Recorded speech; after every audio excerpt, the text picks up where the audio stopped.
Good morning, everybody, or good evening, wherever you are. Welcome to Kasyanno EZMath.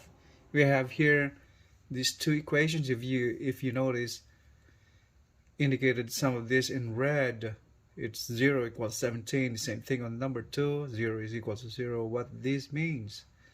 So these are weird-looking equations right here. Well, these equations is what I mean. These are all math or algebra students must know. These are weird looking equations right here. I will explain it to you why. And since equations are not created equal, so expect that some equations look weird, but then I'm going to explain it to you because I think never happened to you guys solving a problem looking weird when you arrive at your answers looking like this with the zero. There's no variable at all. Well, if you did it right in simplifying your equations and trying to find the value of the variable x, and you will find out looking weird the answers right here. Well, I guess you made a mistake, or most of the time you made it right. So I will show you this way. This knowledge is really important for students or math students or algebra students to know, must know. Okay. So on the first example, 3x minus 7 equals 3 times the quantity x plus 3 plus 1. If you started simplifying and trying to find the value of x, you will arrive at the answer of 0 is equal to 17. Well, your common sense tells you that 0 will never be equal to 17. So no value of the variable that will make the equation true because 0 it will never be equal to 17. So this means that this equation has no solution, and this is called an empty set. And it's the denotation to put that empty set is like a circle with like that, with a bar in the middle. And I will tell you why in a minute.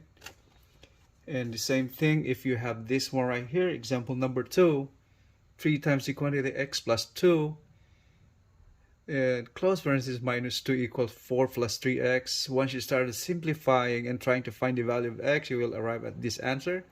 0 is equal to 0. Why is that? Well, this equation is called identity because the left and the right side of the equation is the same, equal to 0. So the value you have to replace the value, any value you have to replace the variable, because any real number can be a solution. So you have infinite or endless solution to that equation. So the math notation, whenever you find yourself into this kind of weird situation, the math notation for this this kind of answer where you arrive at 0 is equal to 0, that means any answer or any value of x that you substitute to any real number, we call that one right there, is the solution of the problem. Right, so to signify this real number is represented by the notation capital letter R. So that should be, you just put R on your answer and just indicate 0 equal to 0. So now let's start showing you how this happened. So if you notice, I wrote down again the equation number 1, 3x minus 7 equals 3 times the quantity x plus 3, close parenthesis, plus 1. That's from what we have earlier. That is from here, 3x minus 7 equal to 3 times parenthesis x plus 3 plus 1, and we have 0 is equal to 17. Now we start solving it. Now first we do those terms in the parentheses.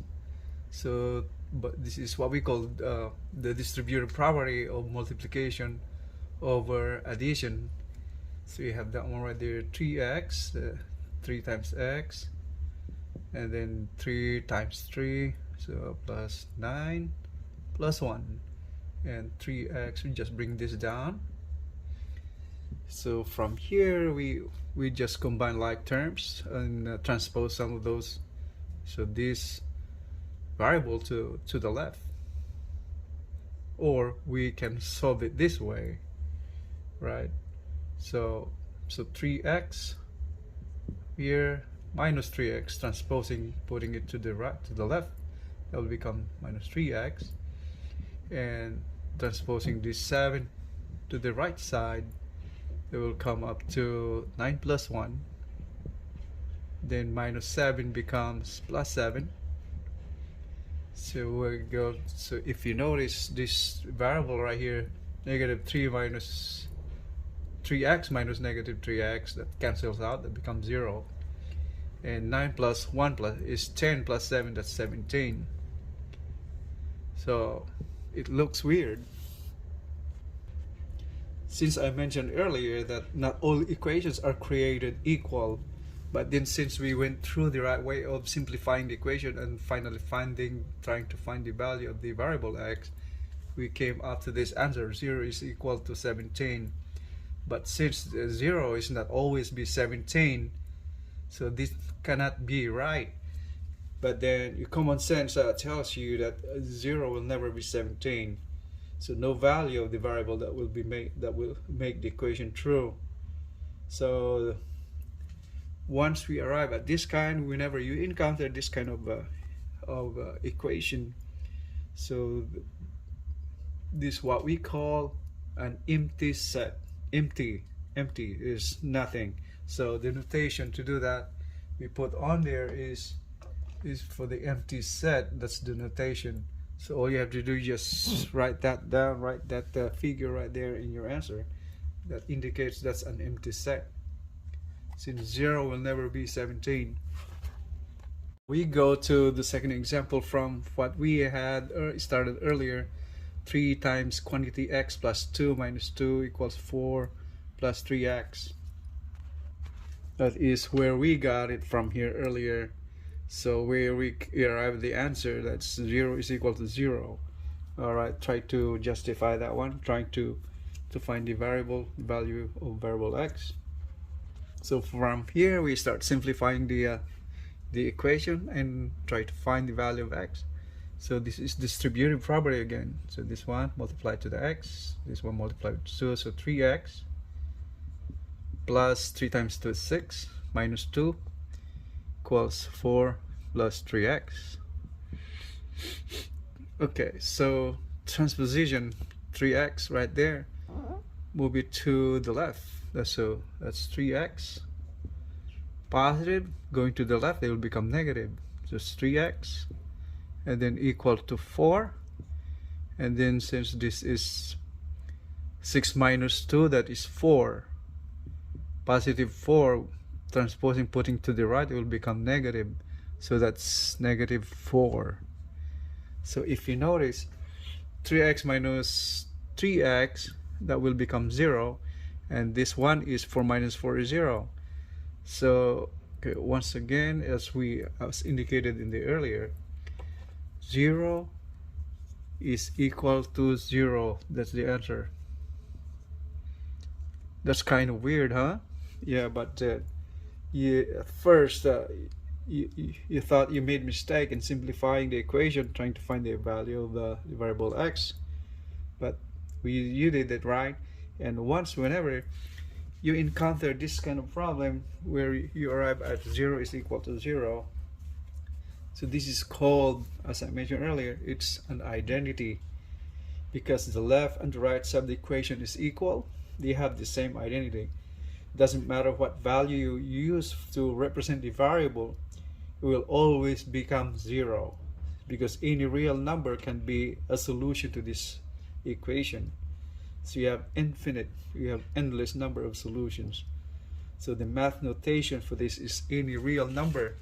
That means any real number that substitute to the value of x is the solution of the problem, of the equation. So that's infinite. So to signify that notation for a real number is capital letter R. That's what you do. All you have to do is write R on that and then put your answer right there. 0 is equal to 0. Now, if you notice, I just highlighted the wrong word right there. So just make it appear that something's wrong in this one, but there's nothing wrong with those two equations right there. So that ends our lecture. What's wrong with these equations? Well, there's nothing wrong with those equations, but you must be ready to encounter any one of those. Whenever you encounter those, you would know how to do it. You know how to approach a problem, and you know how to indicate the right notation, empty set, or any value for a real number, like on the example number 2.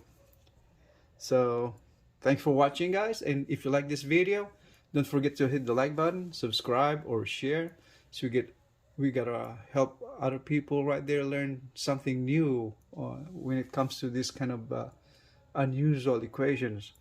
And thank you for watching. And if you are a student or a math learner trying to learn math or algebra, or relearn math or algebra, I would encourage you guys to subscribe to my channel so you won't miss anything that I upload in the future, since I'm doing it on a regular basis, weekly basis, uploading videos and math mastery and algebra lessons on YouTube. Alright, hope you guys have a great day. Thank you very much.